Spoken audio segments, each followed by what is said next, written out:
गणनायकाय गणदैवताय गणाध्यक्षाय धीमहि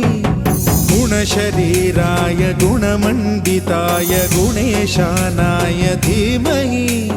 गुणातीताय गुणाधीशाय गुणप्रविष्टाय धीमहि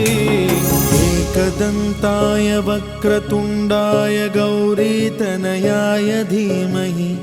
गजेशानाय भालचन्द्राय श्रीगणेशाय धीमहि एकदन्ताय